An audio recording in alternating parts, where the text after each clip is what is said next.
Hello and welcome to another Source Gaming discussion. I'm your host NantenJex and joining me today is Nirbion. Hey guys! This is the fourth and final part of our Gamescom discussions, where we're going to go over all of the independent games that we played over the course of the week. Some of them just from the show floor, some of them we had appointments for. Most of them, if not all of them, are coming to Switch. There are some. Yeah. There are a handful that currently aren't, but would like to. So look out for them. We'll highlight those ones as we get to them. But they're all at least on PC, and I'm pretty sure they're all coming to PS4 as well, at least. Yes. If they're not already out on PS4. I mean, some are already out on consoles and Yeah. PS4, and some indie games are even just coming out or coming soon to Switch. So yeah, we're highlighting that.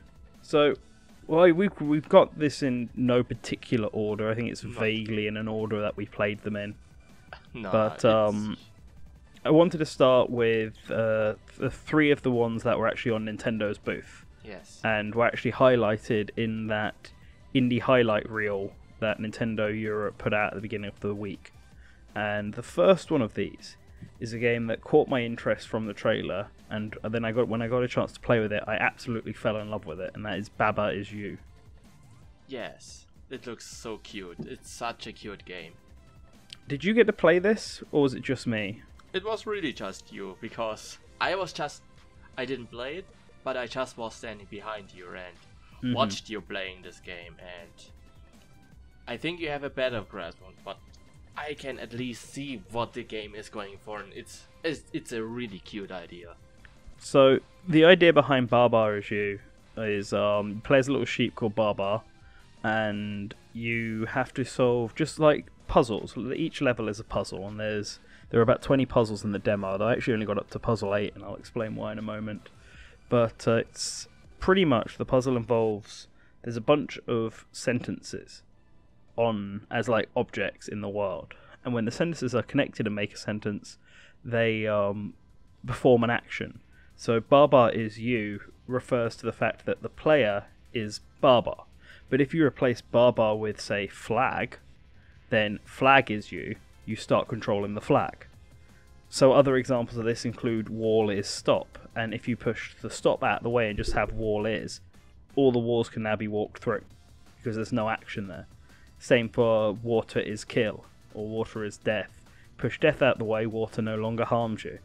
Flag is win. Well, if you replace flag with wall, then you no longer have to touch the flag, you just have to touch the wall to win.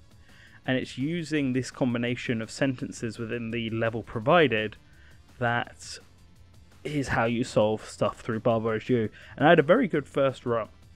According to the guy who was watching me, I was the fastest person to get through like the first 6 puzzles, solving them all really quickly. And then puzzle 7 was a little bit trickier, and then I got to puzzle 8 and I just got stuck on that for like the rest of the demo. That was also I couldn't figure it out to save my life. But I was really, really interested in the possibilities of this game, because even a few of the earlier puzzles I realised, well, this could be the intended route, but if I do this instead, can I solve it? And I did. And I like the fact that there are multiple... I always like puzzle games where there are multiple pathways to the end, but not puzzle rooms that are too easy, like Scribblenauts, where you could just use wings for pretty much every solution. Yes, and you also need to think outside the box, like a lot, and really think of what the level is about, and maybe find other solutions. And this is what I really like about Baba Is You, because very rarely challenge the game you to think with more different solutions and possibilities, and I feel like Baba Is You will be a fantastic game on Switch, especially since its puzzle nature is a perfect fit for Switch handheld mode. Like, you can take it anywhere and play it. Agreed.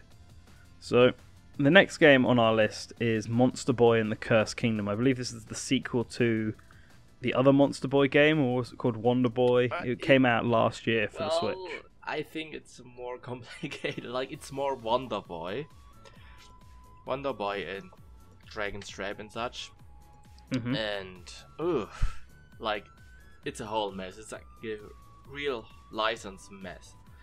Okay. But it is a spiritual successor to Wonder Boy. Okay. Dragon's Trap. So we can leave it at that. Okay. So again, I think this is one I played and you didn't, correct? No, I didn't play it. Yeah. I played not really the first game, but one of the remakes that was released last year. Okay. But Monster Boy and the Cursed Kingdom is a whole different beast. Like, it has more new level designs, new transformations, and also feels very different. Okay. Because I never played the Wonder Boy game, so this was my first look at it. And when I watched it in the E3, or not E3, the Indie highlight, I wasn't that into it. But actually playing the game, I played the frog character, because there were two demos. One literally plays as the regular knight, and the other literally plays as a frog. You can turn into a pig, but you never actually need to do it. And we discussed about this in our last discussion, but I really like games that let you like swing around from stuff and keep up this constant flow of speed. And Monster Boy, when you're in the frog form, allowed you to do that, because you could use his tongue to just swing up and down, like swing along, and it was all really, really fast and really cool. So these are the kind of games that I really like. But okay, let's move on to a game that both of us actually played, that was also shown off in the indie highlights, and this is The Garden Between. And I played this on the show floor, and then both of us got the opportunity with Nintendo to meet the developer and play the game a bit more at their business booth. And I think that was a good thing we did that, because at the show floor it's very hectic, very stressful, and as far as I remember, I didn't play it back there, but you played it at the show floor and wasn't so impressed about the game. Yeah, so when I played it on the show floor, I just couldn't really get into it. The whole idea behind Gardens Between is it's a puzzle game again, but you're not controlling the two characters, you're controlling time. Yes. So you can either rewind time to bring the characters back and all this, or you can fast forward time to push characters and objects forward. But there are some things that are static. So, for example, you have to light up a lantern. So, no, you have to get the lantern out. So you walk past where the lantern will appear and it's not there yet. You go further ahead and then have one of the characters press a button, and then that brings the lantern up. But the lantern is an object that doesn't change with time. So when you rewind time, the lantern is going to be there now when the characters walk past. And this time they can pick it up. And so some objects don't get affected by time and others do. And it's figuring out which ones and how they affect time and how you affect everything is the solution to, is how you solve all the puzzles. And yeah, on the show floor, I couldn't really get into it very much. But when we played at the booth and we had headphones in, it's actually a really like relaxing game. It's so like it was exactly the game I needed at that time. Like we were running at one appointment to another and just sitting there playing Gardens of Between. Controls are super easy, like you have to go back or back at time in the past or in the past. Yes. With the control stick to left and right. So it was very easy to know what you're doing, and it was super. It also looks so beautiful. Like, I really love the art style and how expressive the characters are. And something also is interesting about Gardens Between is how it tries to tell a story in a very subtle way. Like, it's basically, from what I understand, and that's a cool thing, I can understand it the way I want to, because the developer are not making a big story paragraph you have to read through. No, you have two characters, a girl and a boy, and they are just revisiting their childhood. So you're seeing parts of what they lived through, what are their memories, and it's really interesting to see how the levels are built around their memories. Like there's a level where there are more moving boxes, like when you move to a new apartment. And then the next level is about consoles like TV, how they remember to play. Yeah, there's a level about video games and systems, which he told us something cool with that on the Switch version, the console's a Famicom. Yes. But on the PlayStation version, the console is going to be a PS1. Yes, it's a PlayStation 1, and it's a cool detail. Yeah. There's little details that are really sweet like that. You have also to rewind the VHS cassette to progress a game, and it's a really cute game. It's one of my actually favorite games shown on Gamescom, and it's a really good time I had there. Okay. Right, so those are the three that were shown off in the indie highlights, I believe. Yes. So the next one, we went to, I believe it was Zodiac Entertainment's booth and played two games that they're going to be publishing soon. The Zodiac are a Chinese publisher. Yes. And both of these games are coming to Switch. One of them, Tales of the Ice Staff, coming first, and then Tales of Neon Sea, which is like an adventure game, is coming a bit later. But we both got to try these out, and so Tales of Ice Staff is the first one, and it's very Zelda-like. Apparently it's based on a book, and the game's being written and developed by the same person who wrote the original book. Yes. And the book was really popular in China. And so this game is based on it. But it feels to me like it was in very early development. Yes, I mean, definitely. Considering like the demo only had certain parts available to it, because they only plan on showing that much off right now.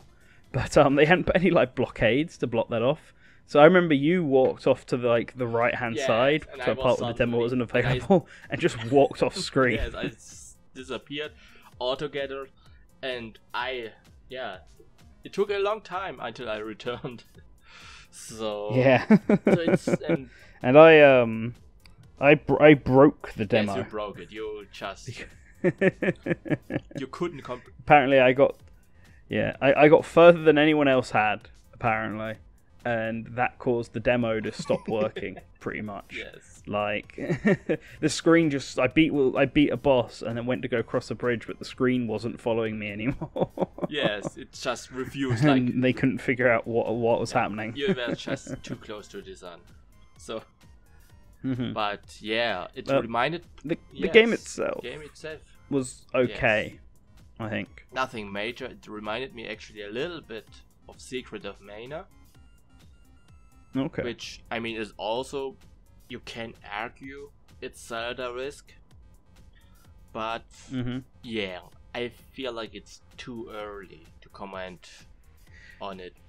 Yeah.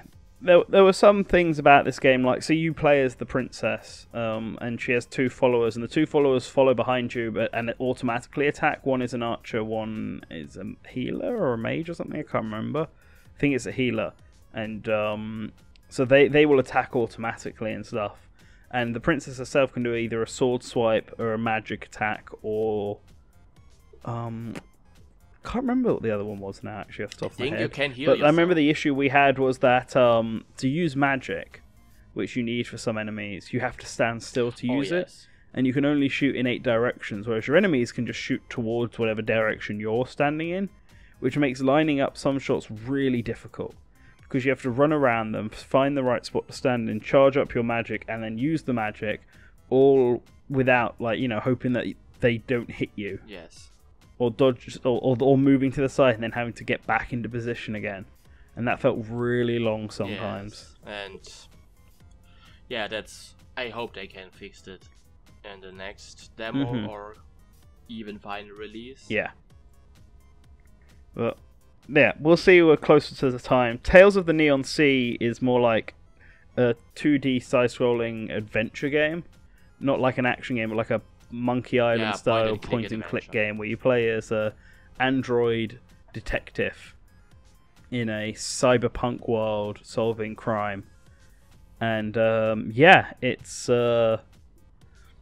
That one was fun, actually. The amount of detail on the pixel art was really cool. I know he was pointing it out to us, but like the background reference where the guy has a One Piece poster and a Lost poster and like a figure of Attack on Titan and stuff like that made in pixel art was really cute. It was really cute. So I'm really concerned if this can still be there as a reference or they have to change up some stuff. But it's really cute to have this included. And yeah, the pixel art is really well made. Like, it even has a lot of light effects, which are the developers very proud of.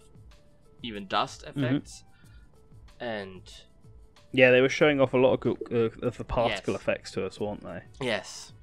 Even pointing out, look at this really, really beautiful dust. And yeah, I have to agree, it's really good. And yeah, but it also has 2D portraits, like 2D pictures when talking in dialogue. And those actually reminded me more of the art style from Ghost Trick. Like, I didn't want to mention it when we had that appointment, but it really just really gave me that feeling, oh, that could be very well a Ghost Trick influenced game. Yeah, actually, Ghost Trick was something I got a lot of vibes from, actually, thinking about it. Especially when you play as the cat. Yes. Because there's a section where you end up playing as a cat to talk to other cats and solve a puzzle. Yes. And which was cute. It was really cute. And yeah, it had a lot of potential. And I think it's also a really good fit on Switch again. I feel like point and click adventures are going to have a good time on Switch. Yeah, I agree. Okay, so the next set of games we got to play at Curve Digital. Yes. Our appointments. They're all by different developers, but Curve Digital were the publishers, and most of them I just played. I think there's only 2 that you also played. I think I played. Yes, I played 2. Yes. Yeah. So the first of these, we'll just do it in the order that we played them in. Yeah. And so the first of these was just played by me, and it's called For the King. And they described it like a tabletop RPG, where I got some ridiculously good RNG, apparently, because I was cruising my way through the game. But it's done like a tabletop board game. So you have a party of characters of various classes that you want, and each character has their own turn, and the game will automatically roll a dice for you, and that will decide your movement. And you have missions to do, and you have to travel around a board. Enemies can pop up like random encounters, or you can run to ones on the map. Sometimes merchants will pop up as random encounters, and if you get a random encounter, it will draw all of your comrades in if they are close enough. So if you end up having one character go away too far, and then he gets attacked, he'll have to fight on his own. But if you're within a few hexagons of each other, then everyone will get to fight. And the combat is kind of like a turn-based RPG, with your turn being based around your speed, and all of the attacks again being based around RNG. So you pick an attack, it will roll a dice, and you have if you get like a good number, then you can get like the maximum amount of damage, and if you don't, you can fail or miss. But you can also use this ability called Focus, which increases your likelihood of getting something right. So this has, let's say, a 40% chance of piercing armor. You can use Focus and bring it up to a 60% chance. And every character has a set amount of focus. You share when you get loot, you can choose to have one character get it or share it between everybody. There are various quests. Some are like sub-bosses, some are like dungeons, and some revolve around rolling dice puzzles. And yeah, I actually had quite a lot of fun with this game. And it looked fun when I was playing through it. I think my only issue with the game was that the dungeon where the demo ended was just going on forever. Yes, it went like in an endless road, and I feel like it was more to the later game, because they were showing off the PC version, if I recall it correctly. Yes, I think so. They confirmed it was coming to consoles, and Switch is one of them consoles. We were playing it on PC. It could have been just for the demo, but the dungeon, like, I started getting, seriously damaged at this point. Yes. And didn't have any healing items or anything, so I couldn't find anything. And it just kept going and going and going, and I was just like, and it's procedurally generated procedurally generated. So it's just a bunch of rooms with a different task in it, but it's never the same order. So sometimes you could be in a fight, sometimes you could run into a merchant, sometimes you could find treasure, and sometimes there could be nothing. And the enemies that appear are all randomly selected out of a pool. So I was having quite bad luck with this and kept getting this really powerful slime enemy, like that poisons you and explodes, and I kept getting it every single fight. Yes, I saw. And I was like, oh, come on. I saw you struggling there. Right? Yes. But it also looks very cool. Like, it has that low polygon feel, but still feels very modern. And they nailed this look very well. Yeah, it looks very nice. I agree. I think this would be, if you're into sort of tabletop games, this could be a very good one. This could be a fun one to actually play with friends, because it's all turn-based and all stuff like this. If you just have 3 friends, each take a class, and you pass the Joy-Con around, for whenever it's that character's turn, I think you could have a lot of fun having like a Dungeons and Dragons RPG style night with this game, or more a mix between Settlers of Catan, if you know that board game, and Dungeons and Dragons, and I think it's a really good way to play together. Yeah. Okay, so the next game we got to play was another adventure game called Harold Halibut, which we weren't sure if we were going to get to play or not, but they managed to get us a appointment in. And the game's very early on. Well, the game's been in development for a while, but that's because of how it looks. The whole game is styled after a Wes Anderson animated movie like Isle of Dogs or Fantastic Mr. Fox. And all the assets you see in the game are actually real models, real sets that they've actually made, and then proper puppets, and then 3D scanned them into the game. And the game is still early. There are no facial animations. Some of the animations are a bit weird. There's no voice acting, but they said that by the end of it, they're going to have all of that into it. And I think at that point, with that, it will look like you're playing an actual animated movie. Yes.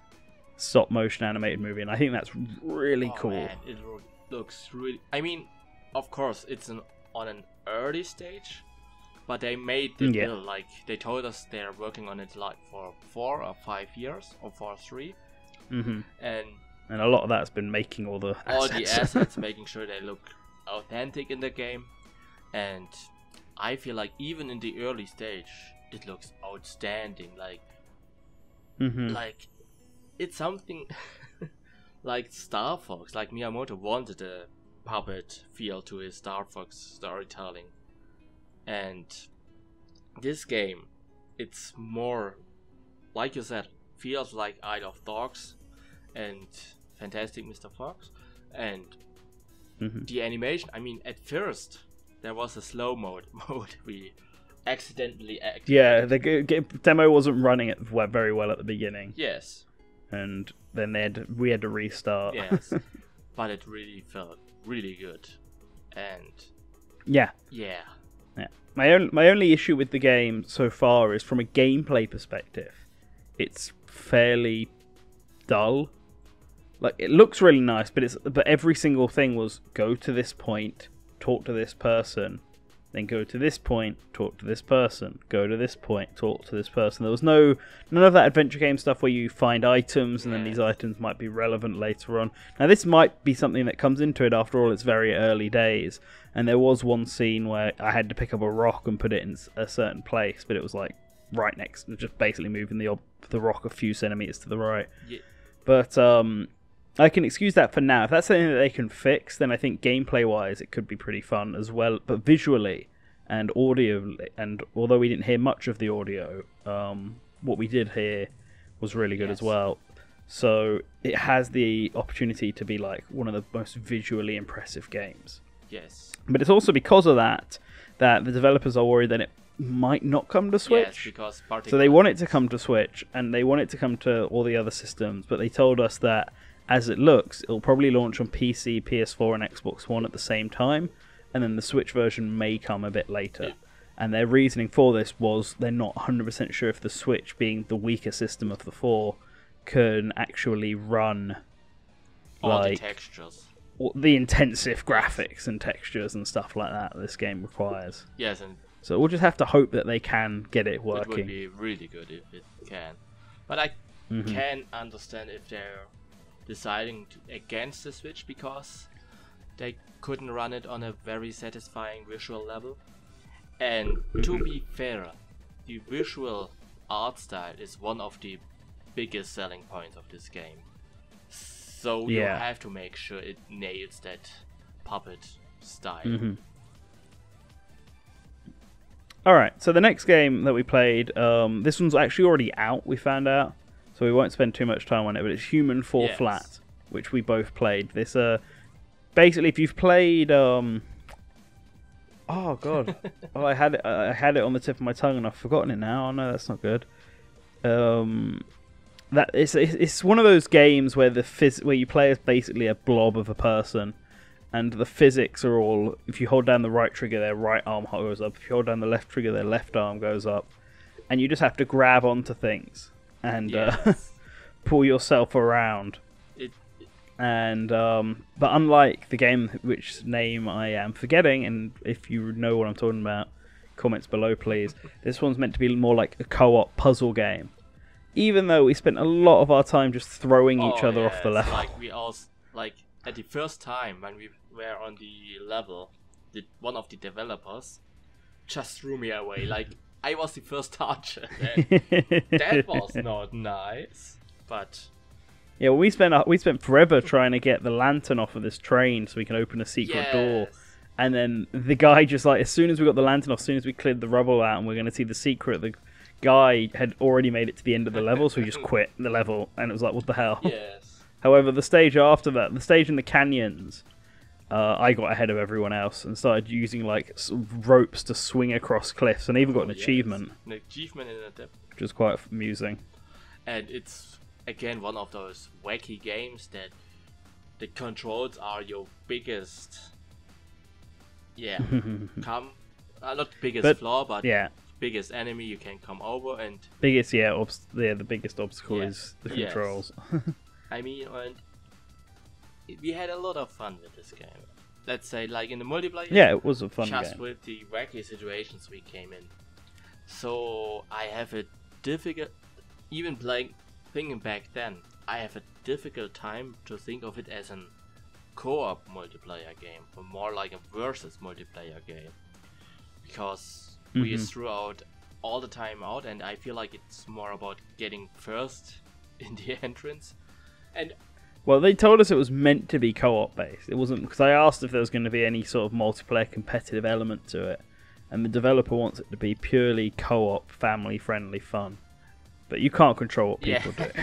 You can't. I mean, you saw it when we played, and it's a very interesting game, and I feel like it would be a really good fit for Switch, especially with multiplayer and focus. But yeah. All right. So the next game on the list was one I really enjoyed, and I think me and the developer hit it off quite well, and that's Velocity 2X, the sequel to Velocity, which was apparently already out but not on the Switch yet. But Velocity 2X is actually out on other systems that's coming to Switch at some point soon, and it's a cross between a space shooter and a 2D platformer. The game feels very fun to just run through. Like, if we have footage on the screen right now, because we got some off-screen footage, you can see me playing it and just speeding through the levels. Yes, I saw it. Like, you can shoot with your gun and run, jump, you can dash through walls, and it has this really nice flow to it that the developer wanted to get across to sort of emphasize, like, how fast you can beat a level in little deaths, and doing really fast platforming. It reminded me if anyone's played like Dust Force, or any games like that, where the big emphasis is on just keeping up your momentum the entire time, and while shooting enemies and stuff like that. And then the space shooting sections are the same thing. It's all about moving as fast as you can, rescuing all the survivors, while shooting down anything that gets in your way. And I had a lot of fun playing this game. And it really looks like it's more targeted to speedrunners. Like, you have to react very fast, and I wasn't sure what I was Definitely watching all is. the time, but it was. You get super into the point where, you know, sometimes I just like couldn't react fast enough and killed my momentum, which always sucks. But that's what practice is for. Yes. And this is definitely one that I'm going to grab when it comes out for the Switch. I was really happy with this, and it should be out. It hasn't have a release date yet, but the game is basically done. The developer said so. It comes out whenever they decide they want to release it. All right. So the last game from Curve Digital is one that you played and I didn't, and that was called Carried Away. Yes, this was at this point not announced, and got just announced for the Nintendo Switch. Is basically a bridge builder, but with a twist. You have your typical sheep environment. You want to go to the big mountain to go with your snowboard down, and somehow you have to go up there. So your job is to make a building, to make a lift, so everyone can go up to the mountain, and basically it's your job that no one's hurt on their way, and you make a very stable building. It's like a ski lift builder. Thanks. Yeah, in ski lift builder. And you have a lot of options, and like putting more wheels to the sides, and also have like unlimited amount of wood or bricks to make it more stable. And the developers pretty much said everything you want to do, or anything you imagine. Creativity is your main selling point, and this was really impressive. At least the PC. He showed me the PC version, and you have a lot of options to share it with other players, even on Twitter, Facebook, or just save it on your console. And they're also looking for option to share it on Switch, but they're not sure. They can't confirm it because online they have not all details, but they're looking into making online sharing possible. And it was really fun. Like he had to explain to me a lot of the aspects of the game, what you can do and what, I mean, you can do a lot. Like there's not much you can say about what you can't do, and it's basically really imagine a bridge builder, or like the Portal 2 one. Anyway, and it pretty much feels like this way, but it would be a good fit for Switch, creating more sea lifts, and I have a good feeling about this game. Even though I'm not the type of gamer that plays such games very often, and as a kid I played them a lot, like build gamers, but maybe I'm going to get back to this type of game. Okay. Alright. So that does it for all the Curve Digital games we played. So the next one to talk about is one we played very briefly, very randomly, while meeting Nintendo in one of the mornings. That was called Horizon Chase Turbo. It's described as an arcade racing game, kind of like the Daytona USA games. It felt a lot like if anyone's played like the really old like F1 race, I think is those old racing games where you have the car in the middle and you drive and the tracks move left and right and you've got to avoid other cars. Yeah, that coming in, and you're driving towards the horizon, so like the level comes into view like a really old arcade style driving game. Yeah, it pretty feels much like Outrun. And yes, Outrun, that's what I was trying to remember. Okay, thank you, always a pleasure to help. And yes, we only had a very brief look into it, but it feels very arcadey. Even the style is also very stylized. Like, it also goes to the low polygon look. Or in this, I can also describe it as papercraft, because it also feels like this. And yes, it really, when I played one of the tracks very, very briefly, I had a really good feeling about it, and we have not so many arcade racer style games on Switch, so that definitely isn't being competed with on the Switch currently. I think my biggest issue with it was that it felt a little easy. Like I'm generally not very good at these types of racing games, but I was absolutely blowing through the two races that I got to do, and it felt very easy to move. I mean, easy to move left and right and move like the control wise, and that's obviously a good thing. But even the races, then again, I may have been doing one of the very early tracks, so that could be why. It might not be an actual judge for later game. Yes, because actually playing it felt really nice and fluid and stuff, which is very good. I actually had fun playing this game, and usually at these games I'm not great at them, so yeah, I also had fun with this game, and yeah, looking forward to the final release. Me too. So 3 more games to go, and 2 of these we played were from a publisher called CoatSync, and we'll start with the first one of these. We played Sub-Level Zero Redux, and this is a Switch version of a game called Sub-Level Zero, which I think is already out on PS4. It's a roguelite game where you play in first person in a spaceship, moving around and collecting treasure and just trying to survive. And we both got to play this, and I don't. It's okay. Like it's fine as far as roguelikes go, but I just again I found it a little bit easy. I didn't die at all, but I'm sure it gets a lot tougher the more you go on. But I just didn't really feel that motivated to go around it, and it doesn't help that like all the environments look the same. Yes, like it feels like you're constantly in the water level of Ocarina of Time, if that comparison makes sense. But yeah, I think it's an interesting concept, at least, to like move your camera out and go a different race. But I always have constantly look up the map. Where am I? Where I have to go next? And for someone who is not really good in eco shooter games or have difficulties in first person, it was a really rough time for me. And it really felt for me like I'm playing a 3D Metroid, but with more confusing rooms.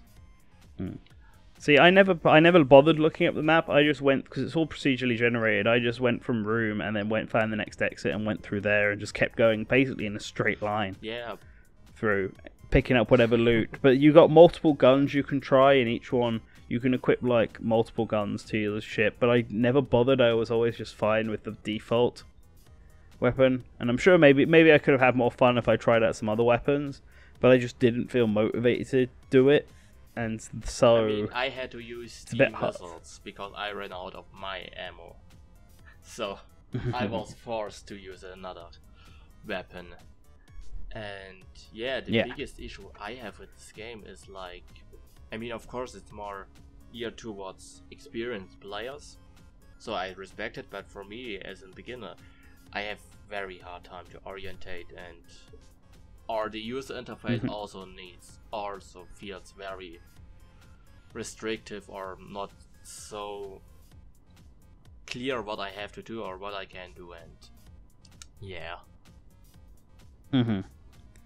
Okay, so the other game though by CoatSync was one I think both of us really enjoyed. Yes. And while it's only currently coming out for PC, everyone agreed, developer included, that it's perfect for the Switch. And that's called Fogs, which is short for Physic Dogs, where you basically play as cat dog if they were both dogs. It's you play as this really long sausage dog with 2 dog heads on either side, one with a blue collar and one with a red collar, which matches the Joy-Con perfectly. And the whole point is to you both have to move cooperatively, and you can both bite objects and just grab onto them. And you just have to get through each of the levels' various puzzles and stuff. So there's one where like one of the dog heads has to grab onto a swing as it's a swing and swing up and down, and then the other dog head, when it gets close enough, has to bite onto the next one. And then the first dog head lets go so they can swing around, and working cooperatively like that to deal with the to get through the hassles, but because they're also one long connected pipe, basically. There are elements where like one dog puts has to eat, like put his mouth over a hose, and then the water will come out of the other dog. Yeah, this is really wacky. It's really wacky and cute, and oh man, it's Good Boy the game, like. Good Boy the game, yes, Good Boys the game. But you have to get the first set of levels. You have to get a fruit to this giant snake at the end of every level, so he could eat you and get to the next level. And then the darkness levels, you had to ring a bell with light on it to wake up the sleeping snake, so you can get to the next level. And there are collectibles hidden around, which I love. And you could get hats, and we spent forever trying to get this one hat by throwing a bunch of enemies off the side of a wall, which we eventually got, and that was all good. That all matters, and yes, it really looks like a solid game. And it also is one of the most family-friendly game we checked out at the booth. Like, we also had a lot of other families behind us watching us, and they were really interesting and I think that's a great thing. Yeah, it's going to be at PAX West, and I think it's going to be at EGX and Comic-Con. And while they still need to talk to Nintendo about setting it up and trying to get it on the Switch, I can't see Nintendo saying no to this, because it's like perfect for the Joy-Con. And it's a lot of fun. It's a really good co-op game. So I really hope that they get that approval and can start building it for the Switch. That'd be great. Yeah, same. So that's that. So that one more game to talk about, one more. And that's Broken Sword 5 by Revolution Software. And this one is another sort of story-driven game from the quite critically acclaimed Broken Sword series. It's one of those series I'd never played anything from, but I had seen in like CEX for really cheap, which is like a second-hand store over here in the UK. And like I always just thought it was one of them, because the game originally came out on PS1 and PC, but they did a remake on Wii. And I always just thought it was like some sort of Wii shovelware title, I think, when I saw it. But actually looking into it and having played after playing Broken Sword 5 and really enjoying it, turns out it's actually like 90%, 8 out of 100, 80% from all the big publications. Is the original was touted as being possibly even better than like Monkey Island, which I love. Yes. And so now I'm really interested in getting into the series. And Broken Sword 5 was a really good step towards that. It's already out, I think, on other systems. It's definitely out on iPad already. PC. I think PC. But the Switch version is going to have some exclusive behind-the-scenes additional features like makings of and stuff that you can unlock, which is quite nice for people who are interested. But the scene we got to play, which you should be able to see on screen, is this scene that they used during the Kickstarter, because I believe this game was kickstarted, to having the main heroine holding on to the side of this, basically, and it's not a ski lift, I can't remember what the official word is, but you can see on screen what it is. And then the guy, the main guy, having to figure out how to free them both. And the choices reminded me both of a mixture of games like Monkey Island and Harold Harabat and stuff, where you have to click on the environment and figure out where to use what. So this was like, you have to use the string that he's got in his collection so you can reach the door to open it, and then you can climb around it. But then there are these discussion sections which reminded me a lot of the Ace Attorney games, where you're presented with loads of different options and you have to press the guy you're talking to for more information, and sometimes you have to do the same thing multiple times to dig deeper, and doing things in the right order to produce the best result. I got really into it. I thought it was really cool, and I believe it comes out at the end of September for Switch. I believe so. In this case, like, it's actually quite soon. Yeah. And I also want to mention how really good the writing is. Like, I only watched the writing's very playing good. the game, and I had to juggle a few times. I think we have even cut it out a little bit from our footage, and it was really good. Like, yeah. So I think if you're one of those people who are fans of like Monkey Island, or even fan of Ace Attorney, and you're still waiting for Capcom to announce when that next one's coming, you just need that. You got to scratch that itch. I would recommend picking up Broken Sword 5. It can be played with just the touchscreen or with the analog sticks and stuff, and it's just like a seamless transition. Like, you play with analog sticks, but as soon as you want to do touchscreen, just start. and the game will automatically move over to that style and then move back. Which is cool because you can make a combination of both, like pressing A with the dialogue but pressing A when you want to, or touching the touchscreen to, yeah. But yeah, it's a really good game. I'm looking forward to it. So yeah, those were all the indie games. I don't think there was any others. I haven't missed one, have I? Or did we? No. Did we? No. I don't think I have. Everything and yeah. Yes, that's pretty much our indie coverage for Gamescom. There are a lot of really good indie games coming up. Highlights for me being Baba Is You, Velocity 2X, and Broken Sword 5. But I don't know about you. What were your highlights for indie games out of all the ones we talked about? I spoiled a little bit with Gardens Between. That was my biggest highlight so far. But I also really enjoyed Fox. Like, this was a really cute game. Fox. And also, I'm also really curious about Broken Sword 5. And also inclined to at least check out the earlier entries. Yes. So, alright. Well, thanks for everyone listening to this. Our 4 parts discussions on Gamescom as a whole. It was my first time going, and it's definitely a tiring but interesting look at Europe's version of E3, pretty much. Yes. But yeah, it was a lot of fun, and thank you for listening to all of these discussions. Let me know which of these indie games you're most interested in, if there's any you've played.